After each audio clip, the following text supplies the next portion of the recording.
tagumpay. Si Yesu Cristo ay namatay sa buhay.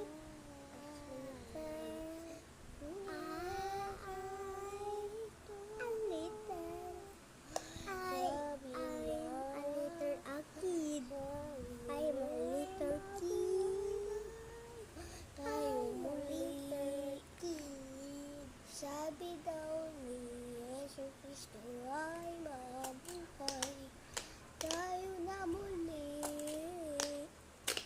Sana lang maayos tayo mamatay. Lahat kayo nagpapanood nito, sana lang maayos kami lalo. Nag-pray kayo maayos ang pamilya nyo.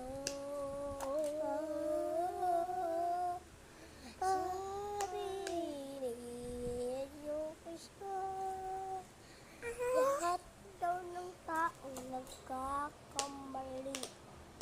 Totoo ba yun? Sabi ko. Oo, totoo yun. Totoo.